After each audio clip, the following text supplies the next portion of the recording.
When Joe Biden came to power, Zelensky's government offered what a top Zelensky aide called a welcome gift to the Biden administration, according to Time magazine, by Simon Schuster of Time magazine.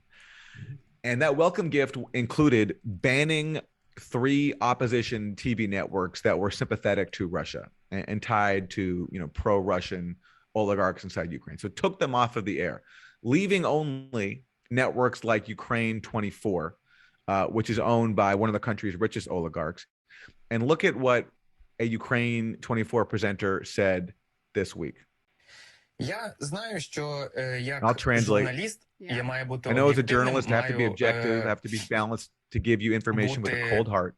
But to tell you the truth, it is very difficult to hold on now, especially at such a time. And since we are being called Nazis, fascists anyway, нацистами, фашистами і так далі. I can allow myself to quote the words of Adolf Eichmann, who said that in order to destroy a nation, it is necessary to destroy, first of all, children. Because after you kill the parents, the children will grow up and will definitely take revenge.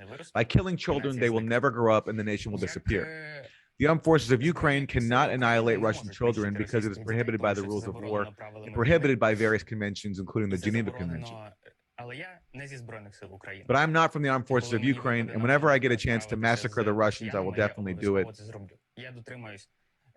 Did you call me a Nazi? I adhere to the doctrine of Adolf Eichmann and will do everything in my power to ensure that both you and your children never live on this earth.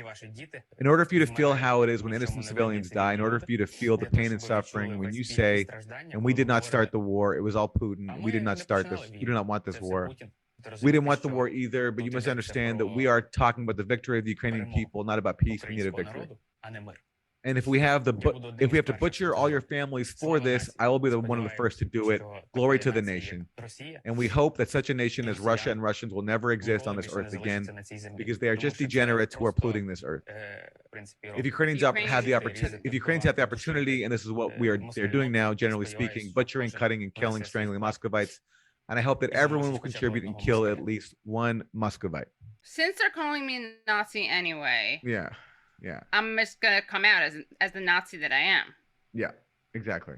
Now, obviously, anybody who's living under bombardment, who's being invaded by a foreign country, it's understandable that they're going to be outraged and call for killing their invaders. But this guy is not just calling for killing invading Russian soldiers. He's calling for killing all Russians, including their children. And he's invoking Adolf Eichmann and Nazi ideology to do it. Is this fake Russian people? I mean, this is so bad. Yeah. Like, he's really leaning into the Nazi thing. He really is. He adheres to the Eichmann doctrine. He's an Eichmannist. Yeah. Adolf Eichmann was a Nazi, by the way, just in case people don't know about this. And that's why when people talk about a Nazi problem inside Ukraine, again, not all Ukrainians are Nazis. No one suggests that. The vast majority of Ukrainians, of course, reject Nazi ideology. But the point is that there is a contingent inside Ukraine that is influential and powerful, from the armed forces to the media, that does adhere to Nazi ideology. And it's a problem. And for Russian speakers in Ukraine for the last 8 years, it's meant a war on them that has killed over 14,000 people. And that's the war that we're not allowed to acknowledge because we've been supporting it with billions of dollars in U.S. weapons and blocking a diplomatic solution.